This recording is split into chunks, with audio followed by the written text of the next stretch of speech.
Эфирда атна яңалыклары, студияда Әлфина Хуҗина, исәнмесез? Аларның да җаны бар, тарихи мирасны ничек саклап калырга? Бәрәңге бигрәк тәмле бәрәңге. Икенче икмәккә һәйкәл ачылды. Алабуга хаҗилары кичерешләре белән уртаклашты. Хәзер яңалыкларга тулы күзәтү. Алабуганың тарихи өлешендә урнашкан биналарны тәртипкә китерәчәкләр. Шулай ук игътибар ителәсе төп мәсьәләләрне дә билгеләргә җыеналар. Бу атнада Алабуга районы башкарма комитеты җитәкчесе Рөстәм Нуриев, Алабуга дәүләт музее яткәрлеге генераль директоры Гөлзадә Руденко һәм оешма җитәкчеләре белән берлектә шәһәрнең тарихи өлешендә йөрделәр. Алар Казан, Тойма, Спас урамнарын, Нефтчеләр проспектын карап чыкты. Шәһәрнең тарихи өлеше моннан 12 ел элек Алабуганың 1000 еллыгына яңартылган иде. Ул вакытта күп эшләр Казан урамында башкарылды. Биналар төзекләндерелде, таш юл җәелде, яктырткыч фонарьлар куелды. Яңартылган Казан урамы алабугаларның яраткан урынына әверелде. Туристларда соклану хисе уятты. Бу юлы исә тикшерүдә катнашучыларның игътибары шыксыз фасадларга, тарихи биналарның ватык тәрәзәләренә, тигез булмаган җәяүлеләр юлына ауган кыймаларга һәм башка проблемаларга җәлеп ителде. Күп кенә биналар шәхси кулларда. Алар инвесторларга төзекләндерү һәм тиешле кыяфәттә тоту өчен бирелгән иде. Әмма ләкин барысы да тиешле таләпләрне үтәми. Яңа гына буялган фасадлар таушалганнары белән янәшә тора. Кайбер сәүдә нокталары биналарын гына түгел, янәшәдәге территорияларында тиешле чисталыкта тотмый. Әйтергә кирәк, шәһәрне төзекләндерү кагыйдәләре аларга бу фасифаларны йөкләй, ә инде үтәлмәгән очракта штраф та салынырга мөмкин. Әлеге мәсьәләләрне хәл итәр өчен системалы эш итәргә кирәк, дип белдерде Рөстәм Нуриев. Биналар хуҗаларына һәм төрле хезмәтләргә объектларны тиешле кыяфәткә кертү буенча бирим бирелде. Билгеле, моның өчен вакыт кирәк. Казан урамын вандаллардан саклау өчен видео күзәтүдә урнаштырылачак. Искәртик, мондый тикшерү комиссияләре ай сайын булачак. Алабугада булган һәйкәлләрне яңарту турында сөйләшкән арада Күклек авылында бәрәңгегә һәйкәл ачылды. Авыл кешеләре сүзләренә караганда, мондый һәйкәлне алар бүгенге буын оч сугыш елларында миллионлаган кешегә исән калырга ярдәм иткән икенче икмәкне онытмасыннар өчен корганнар. Монумент халыкның үз акчаларына һәм үз дизайн проекты буенча төзелгән. Бу турыда тулырак Гөлназ Гайни материалында карагыз. Почему картофелю такая честь? Потому что картофель является вторым хлебом. Фашизмны җиңүнең 75 еллык алдыннан Алабуга районының Күклек авылында бәрәңгегә һәйкәл ачылды. Бу яшелчәгә гади һәйкәл генә түгел, нәкъ менә авыр ачлы-туклы сугыш елларында миллионлаган Советлар Союзы халкына исән калырга ярдәм иткән бәрәңгегә хөрмәт һәм хәтер билгесе. Әгәр бу икенче икмәк булмаса, станоклар янында басуларда эшләргә кеше булмас иде, диләр идеяны башлап йөрүчеләр.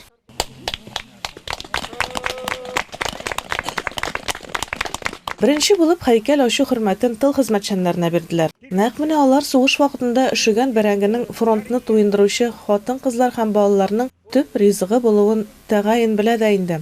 Һәйкәлне авыл халкы скульптордан башка тормышка ашырды. Аның проектын Иван Мельников уйлап чыгарган. Монда бәрәңге үстерү өчен бар эш кораллары да бар: көрәк, тәпке, сабан, күмгеш һәм кәрҗиндә бәрәңгеләр. Бу үзендә бу нинди һәйкәлне ачтык. Нигә? Тружниклатылы дети войналар өчен, потому что алар вакытында, алар үз-үзләрен бәрәңге үстереп, бәрәңге нитеп ашап исән калганнар, потому что бөтен дине алар эшләгәннәр. Запалышки куйганнар бер турда день, нигә бергәндә, 400 грамм 1 фунт бер граммка 400 грамм җанна бирә торган булганнар нигә. Ул нигә әллә ашарга, әллә пешерергә каждый семьяда 5-6 бала булган. И шул бәрәңге аркасында гына исән калганда безнең әбиләр, бабайлар. Алар гомер буе эшләгәннәр анда, как говорится, 12-13 сәгать. 1 гектар су калмаган, басу да калмаган леке. Кул белән эшләгәндә, сыер җигеп, үгез җигеп, исән калганнар. Менә безгә алардан пример алырга кирәк, ничек заманасында эшләгәннәр. Бәрәңгене утыртырга кирәк инде. Бәрәңгене утыртырга кирәк, аны нитәргә кирәк. Бәрәңге белән Күклек авылын районда бәрәңге үстерүче хуҗалык булуы да бәйле. Биредә ел саен икенче икмәкне 460 гектарда чәчәләр. Быел уңыш гектарыннан 320 центнер тәшкил итте. Бу республикада иң югары күрсәткеч иде. Бүген безнең ашларны бәрәңгедән башка күз алдына да китереп булмый. Из картошки знаешь, сколько можно блюд приготовить? Ну сколько? Жареное и пюре. Да? А ну считай. Картошка жареная, отварная, пюре. Дальше. Картофель фри, картофель пай. Картофельные пирожки с мясом, с грибами, с капустой и так далее. Картофельные оладьи, соус грибной, соус томатный, соус сметаны и так далее. Картофельный рулет, запеканка, картофель тушеный с черносливом, картофель тушеный с лавровым листом и с перцем, картофель молодой отварной с укропом. Шанги! Һәйкәлне ачу тантанасында катнашучыларны да шушы бәрәңге белән сыйладылар. Ил өчен авыр елларда миллионлаган кешеләрнең гомерен саклап калган икенче икмәк бит ул. Гөлназ Гайнурат Шәгәлләмов, Атна яңалыклары. Бәрәңге бүген дә авыл халкының төп ризыкларының берсе. Аны бүген дә яратып үстерәләр, ашыйлар. Авыл халкына кагылган тагын бер яңалыкны әйтеп үтәргә кирәк. Бу көннәрдә авылда эшләүче хатын-кызларның эш көнен кыскарту турында законга кул куелды. Документ хокукый мәгълүматның рәсми интернет порталында урнаштырылган. Авылда яшәүче хатын-кызларның эш вакыты атнасына 36 сәгатьтән артмаска тиеш. Гадәти эш вакыты 40 сәгатьне тәшкил итә. Шул ук вакытта хезмәт хакы тулы эш атнасындагы кебек үк түләнә диелә законда. Әгәр дә эш көне хезмәт шартлары нигезендә өлешләргә бүленгән икән, хезмәт хакы артык күләмдә билгеләнә. Соңгысы закон үз көченә кергән көнгә билгеләнгән хезмәт хакы күләме белән чагыштырганда киметелә алмый. Моннан тыш авыл хезмәтчәннәре язмачар гариза буенча хезмәт хакын сакламыйча аена бер өстәмә ял көнен алу хокукына ия булалар. Борынгыдан татар халкы кырларда һәм бакчаларда урып җыю эшләре тамамлангач, уңыш бәйрәме Сөмбеләгә әзерләнә башлаган. Көзге муллык бәйрәмен мул өстәлләр әзерләп, көр күңел белән каршы алырга тырышканнар. Әлеге йоланы бүген дә онытмыйлар. Аны кичкенәдән белеп үссеннәр дип, балалар бакчаларында зурлап билгеләп үтәргә тырышалар. Шәһәрнең Инҗекәй 31-нче балалар бакчасында Сөмбелә шибәре 2019 төбәкара бәйгенең финалы узды. Финалга Алабуга, Менделеевск, Минзәлә, Кукмара районыннан катнашкан 26 баладан сайлап алынган 10 кечкенә Сөмбелә шибәре катнашты. Берсеннән-берсе шибәр уңган булган кызчыкларның барысы да Сөмбелә шибәре исеменә лаек иде. Аларның үзләре сайлаган рольләрнең төгәл башкаруы, аларның самимилеге беркемне дә битараф калдырмагандыр. Бәйге нәтиҗәләре буенча Сөмбелә шибәре исеме шәһәрнең 39-нчы балалар бакчасына йөрүче Камилә Кәлимуллинага бирелде.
Алабуганың Әҗмәл мәчетендә хаҗилар очрашу узды. Очрашуда хаҗга барып кайткан алабугалылар, мәхәллә картлары, апалары, мөхтәсибәт һәм Татарстан диния нәзарәте вәкилләре катнашты. Хаҗга бару өчен нишләргә кирәк? Кайсы тур уңайлы? Булар турында тулырак безнең киләсе сюжеттан карап белерсез. Быел Алабугадан хаҗ гамәлен 35 кеше кылды. Хаҗ гамәлләрен кылучылар белән очрашулар да күркәм гадәткә әйләнде. Менә инде 10 еллап Ирак сәфәрдән кайтучылар бергәләшеп җыела һәм хис кичерешләре белән уртаклаша. 3 ел рәттән алабугаларны хаҗга әзерләү һәм алып барып кайту эшләре белән Фәрит хәзрәт Мөдәрисов шөгыльләнә. Искәртик, Ирак изге сәфәргә чыкканчы булачак хаҗлар Әҗмәл мәчетенә укуларга йөри. Биредә аларны хаҗның ничкәлекләренә өйрәтәләр. Kişilerge haçını, eğer de alanın mümkünçilikleri olsa, mecburi oldu.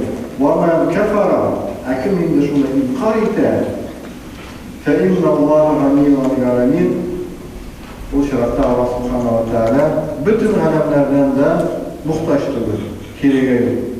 Очрашуга махсус килгән Татарстан диния нәзарәте хаҗ программасы җитәкчесе Рәнис хәзрәт Вахитов Алабуга хаҗларына сәламнәрен җиткерде. Ул Фәрит хәзрәт Мөдәрисовка рәхмәтләрен белдерде. Сез күркәм эш алып барасыз. Күп кенә районнарда мондый мөмкинлек юк. Сез хаҗларны җитәкләп алып барасыз, җитәкләп алып кайтасыз дип белдерде ул. Гомумән Татарстаннан безнең инде 1800 кеше барды. Инде бөтенсе исән-имин әйләнеп кайттылар. Инде алар инде бик шат. Инде безнең беркем дә калмады. вафаттар булмады. Бөтенсе исән имин әйдәп кайттылар инде. Зөләйха апа Вафина быел хаҗга икенче тапкыр барып кайткан. Ул хаҗга баручыларга киңәшләрен әйтте. Мисалга, иң беренче булып ният кылырга кирәк. Аллаһы Тәгалә җаен бирә ул. Иң беренче булып ниятләгез, хаҗдан без яңа туган сабилар булып әйләнеп кайтабыз. Без бит Аллаһы Тәгаләдә кунак булабыз ди ул. Хөрмәтле кунакларыбыз, biz bu хаҗны Фәрит хәзрәткә бик зур рәхмәтләребезне әйтеп башлыйм килә. Чөнки ул безне насам килеп ул шәйтәнне укытты башта укыганда без бер-беребезне узып таный башладык. Бер-беребез белән ул телефоннарны алышып сөйләшеп, кем белән кем ничек бөтенесен без хаҗда барган шәһәр икән диде. Кемнәр нәрсә алды, кемнәр нәрсә белән барырга шулай. Әмма инде хәзрәткә бик зур рәхмәт. Аның түземлекләре өчен, аның безнең өчен кайгырып, безнең өчен. Башка хаҗларның да йөзләрендә нур балкый. Хаҗ турында сөйләгәндә күңелләрен ишкәреп китә. Менә быел барган хаҗга барган хаҗиларыбызның да һәм алдагы елларда булган хаҗиларыбызның да Аллаһы Тәгалә кылган хаҗларын кабул итсен. Инде менә быел нинди сәбәпләр аркасында бара алмый калган дин кардәшләребезне һәм дә җыенган дин кардәшләребезгә Аллаһ Тәгалә хаҗлар кылырга насыйплар кылсын. Татарстан Диния нәзарәте хаҗ бүлеге җитәкчесе Рәнис хәзрәт Вахитов, Алабуга мөхтәсибе Хәлим хәзрәт Шәмсетдиновка һәм Фәрит хәзрәт Мөдәррисовка рәхмәт хатларын да тапшырды. Әлфинә Хуҗина, Айрат Шәгәлләмов, Атна яңалыклары. Алабуга мөхтәсибәте мөселманнарга кешене соңгы юлга озату буенча иң төп һәм мөһим кагыйдәләрне искә төшерде. Дин әһелләре билгеләп үткәнчә күп кенә кешеләр шәригать кагыйдәләрен үтәми. Ни өчен мөхтәсибәт вәкилләре мондый фикергә килгән? Алар нинди каршылыклар белән очраган? Бу сорауларга җавапларны киләсе сюжетта бирергә тырышырбыз. Кешене соңгы юлга озату йоласын бары тик махсус белеме булган кешеләр генә башкарырга тиеш. Алабуга мөхтәсибәте алабугалларга мөрәҗәгать итә. Барлык таләпләр шәригать нигезендә булырга тиеш. Әллә инде белмичә, әллә инде экономия максатыннан вафат булган кешенең туганнары дини йолаларны моргта гына үткәрә. Без Алабуга районы һәм шәһәр имамнары белән шундый карар кабул иттек. Нинди? Бу моргта юылган кешегә җеназа укымаска. Ни өчен? Чөнки без белмибез, дөрес юылдымы, дөрес кәфенләндеме, туры килдеме бөтен шәригать ниләре. Әгәр юк икән, димәк безнең җеназадан файда юк. Әгәр аның гөселе дөрес түгел икән, безнең файда юк укудан. Шуңа күрә без укымаска кабул иттек, вәләкин инде менә безнең шәһәрдә эшли төрле ритуал оешмалары. Иншаллаһ да Алабуганыкы да эшли. Менә бу шуны кабул иткәч, аларның максаты нәрсә? Аларның максаты акча эшләү максаты. Шуннан соң алар Чаллыдан янәсе укыган кеше алып килеп җеназа укыта башладылар моргта юган кешеләргә. Махсус моның өчен Җәмигъ мәчете каршында җеназахана булдырылды. Бирдә кешене соңгы юлга озату өчен барлык шартлар бар. Иң мөһиме моны махсус гыйлеме булган кешеләр эшли. Мөселман кешесе шәригать нигезендә җирләнә. Тәртипләргә туры китереп, ел суы, кайнар суы, нержавеющие ниләр, өстәлләр. Быел Алабугада мөселманнарны җирләү өчен яңа җир кишәрлеге бүленеп бирелде. Яңа зиратның гомум мәйданы 2 гектар. Мөхтәсибәт белән килешеп шәһәр башкарма комитеты зиратта мөселманнар өчен аерым кишәрлек бирде. Бу участокта бары тик шәригать нигезендә генә күмәчәкләр. Бу участокка инде без мәчет кенә Алла бирсә күмәчәкбез һәм дә менә шушы шәригать кануннарын без үтәргә тырышачакбыз Алла бирсә. Ягъни ничек Алла бирсә анда фотографиялар булмаячак. Алла бирсә анда бер төрле биеклектәге бер төрле формада гына ташлар тырышачакбыз куйдырырга. Һәм анда безнең чардуган булмаячак. Чөнки бу артыклык. Чөнки бу гамәлдә вафат булган өчен бер нинди файда юк. Моны эшләгән исән туганнар өчен бу гунах булып бара. Шуңа күрә инде менә бу мәсьәләне без татар мөселманнары белсәк иде, аңласак иде. Искәртик, мондый тәҗрибә Казан һәм Ижау шәһәрләрендә кулланыла инде. Инде кешене соңгы юлга озату кайгысы килсә, иң беренче чиратта мәчеткә мөрәҗәгать итегез. Телефон номеры 38909. Әлфинә Хуҗина, Айрат Шәгәлләмов, Атна яңалыклары. Киләсе елда 120 көн ял итәчәкбез. Хезмәт халыкны эш белән тәэмин итү һәм социаль яклау министрлыгы 2020 елга эш календарын төзеде. Елның ничә көнендә эшлибез һәм күпме кайчан ял итәбез, барысы да Россия законнары нигезендә бик төгәл күрсәтелгән анда. Дини бәйрәмнәр көне дә белгеләнгән. Диния нәзарәте мәгълүматларына караганда, киләсе елда Ураза бәйрәме 24 майга, Корбан бәйрәме 31 июльгә туры килә. Хезмәт кодексы нигезендә ял көне бәйрәмгә туры килсә, ялның бәйрәмнән соң килүче көнгә күчерелеп, тоташ 3 яки күбрәк көн ял итү гадәтенең яшәп килүен беләбез. Шул ук вакытта Россия хөкүмәтенең гыйнварда бәйрәм көннәренә туры килүче 2 ял көнен елның башка көннәренә күчерүгә хокукы бар. Шушы хокуктан файдаланып кабул ителгән карар нигезендә 4 гыйнвар шимбә ялы 4 майга, 5 гыйнвар якшәмбе ялы 5 майга күчерелә. Җыеп кына әйтсәк, министрлык исәпләп чыгарганча, киләсе елда атнасына 5 көн эшләүчеләр барлыгы 246 көн эшләячәк. Менә шулай яллары, бәйрәмнәре һәм эш көннәре белән көннәр уза тора. Әгәр дә сезнең сөйләр яңалыкларыгыз, уртаклашыр хәбәрләрегез булса, шалтыратыгыз, языгыз. Ә без аларны экраннардан башкаларга да күрсәтербез. Алабуга 24 телеканалы белән бергә булыгыз. Мин Әлфина Хуҗина, сезнең белән киләсе очрашуларга кадәр саубуллашам. Көннәрегез хәерле узсын.